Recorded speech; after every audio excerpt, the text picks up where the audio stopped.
Landsliding, flood और cloud burst पर मुश्तमिल मॉनसून बारिशों के ये पै दर पै जो स्पेल्स है, इसने पाकिस्तान भर में एक क़यामत बर्पा कर दी है। खैबर पख्तूनख्वा के बाद पंजाब में इंतहाई दर्दनाक मनाजिर इसमें देखने को मिल रहे हैं कि हम पूरा का पूरा सूबा जो है वो बेचैन नज़र आ रहा है, ज़ेरे आब इस वक्त नज़र आ रहा है।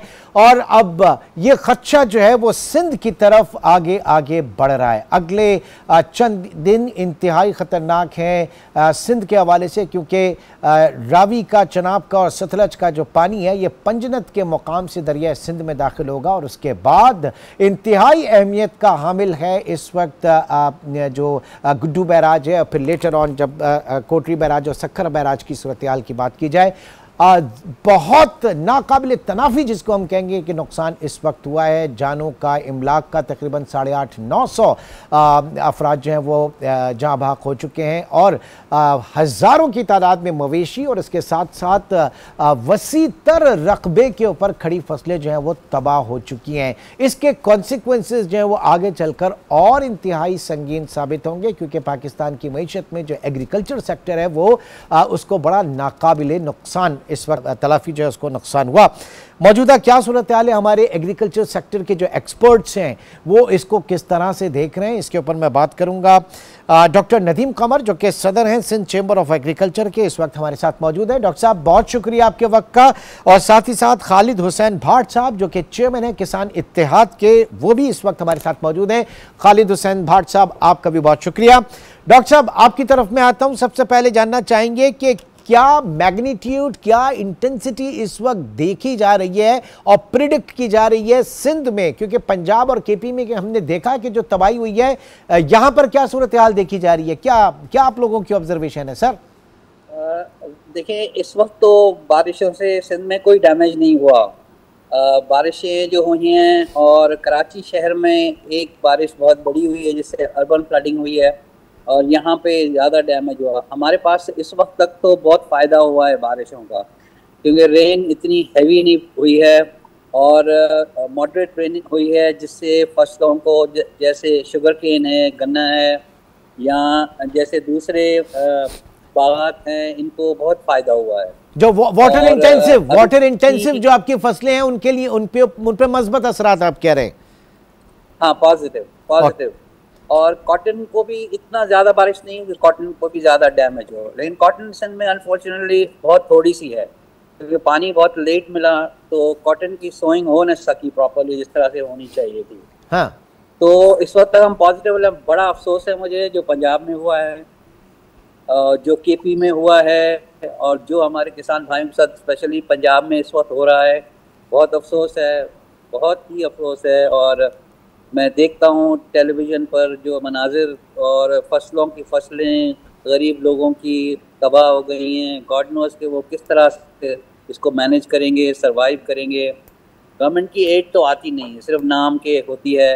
सब्सिडीज़ भी नाम की होती हैं। हाँ। सबको 5-5 हज़ार, कुछ लोगों को पकड़ा देते हैं, समझते हैं हमने बहुत बड़ा एहसान कर दिया। ठीक है सर, ये तो आपने अभी कहा कि इस वक्त एज ऑफ नाउ थोड़ा सा फायदा हुआ है, लेकिन अब ये जो बात की जा रही है 3 से 4 सितंबर को जो ये पानी आना है, सिंध के अंदर आना है, दरिया सिंध में आना है, और फिर जो वो खदशात मैं जानना चाह रहा हूँ वो क्या खदशात हैं?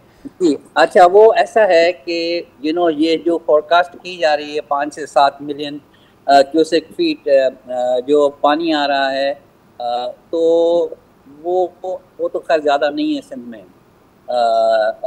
लेकिन अगर ये 10 लाख क्यूसेक तक पहुंच गया तो फिर ख़तरा शुरू हो जाए, क्योंकि पहले भी मुझे याद है जो फ्लड आया था उसमें जो है वो 12 लाख क्यूसेक भी गुजरा है कोटड़ी बैराज से, तो वो उस वक्त तक सेफ रहता है। अब इस वक्त जो फोरकास्ट है उस वक्त तक तो सेफ है, 7 लाख क्यूसेक अगर गुजर जाता है तो कोई इशू नहीं होगा।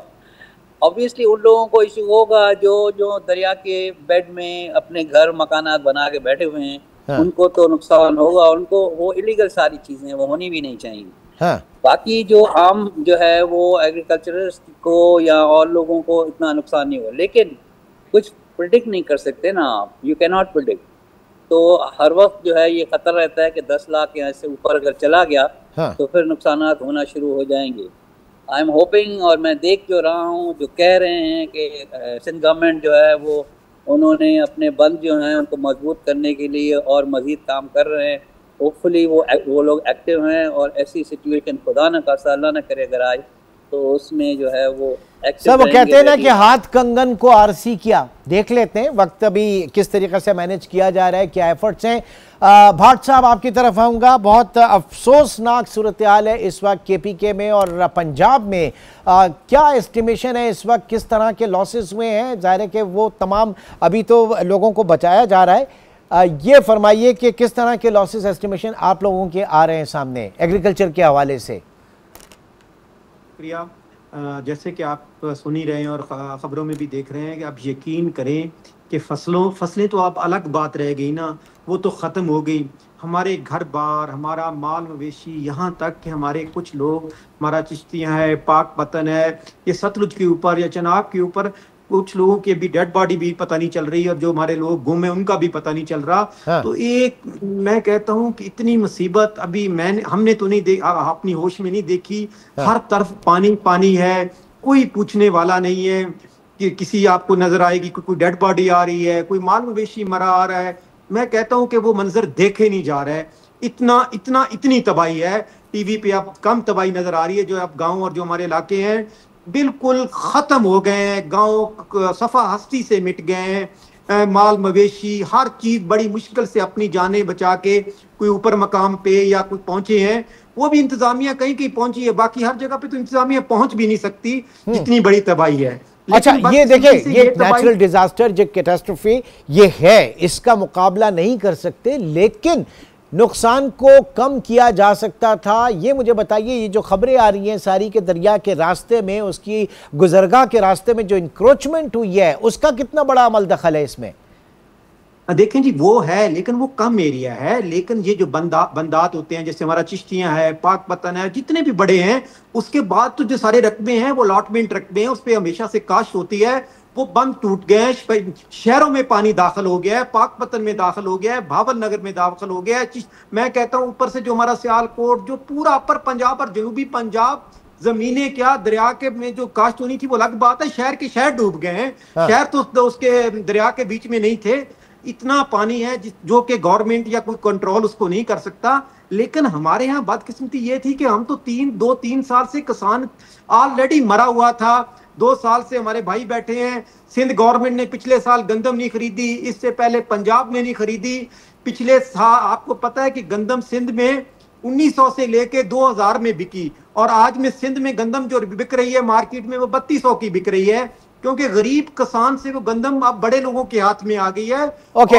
और जो कॉटन है, सर मैं आता हूं उसकी तरफ, सर मैं आता हूं उसकी तरफ, लेकिन उससे पहले क्या, क्योंकि एक बहस दोबारा पाकिस्तान में शुरू हो गई है डैम्स की तामीर के हवाले से। अगर हमने वक्त रहते ये डैम्स बना लिए होते, जिनके ऊपर सियासत है उनको छोड़ें, ये हमारी कौमी जरूरत थी, तो क्या आज हालात मुख्तलिफ होते या नहीं होते? भाट साहब।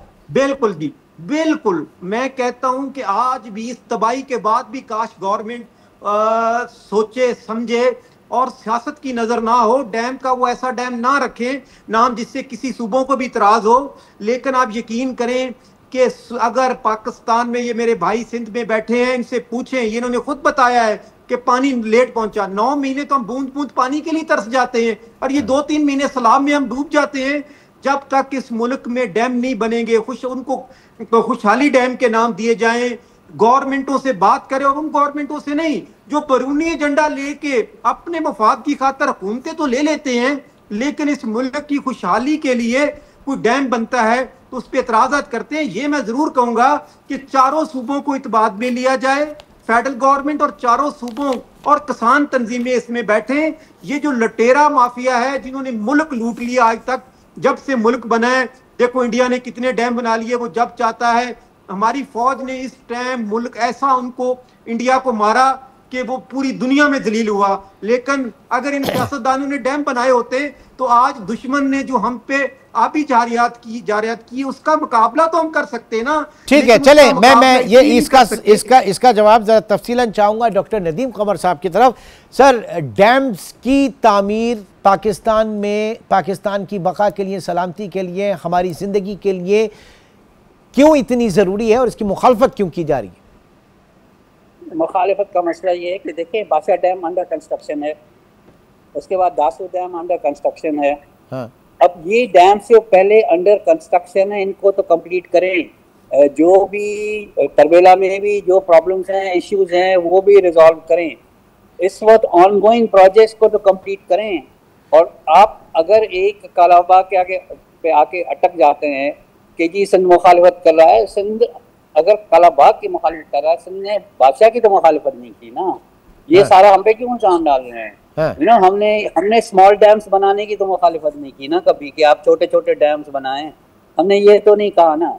हमने कहा कि आप छोटे छोटे डैम्स को तो हम इनकरेज करते हैं, सिंध में भी, पंजाब में भी, हर जगह। नहीं तो फिर उसमें क्या सर, उसमें क्या प्रॉब्लम आती है? क्योंकि कल वाटर एक्सपर्ट यहाँ मौजूद थे, उन्होंने कहा कि जनाब हमारी जो ब्यूरोक्रेसी है वो ड्यूल नेशनल, उसमें लोग काफी, और जो ड्यूल नेशनल होते हैं वो उनको वतन का मुफाद जो है इतना अजीज नहीं होता। गलत बात है।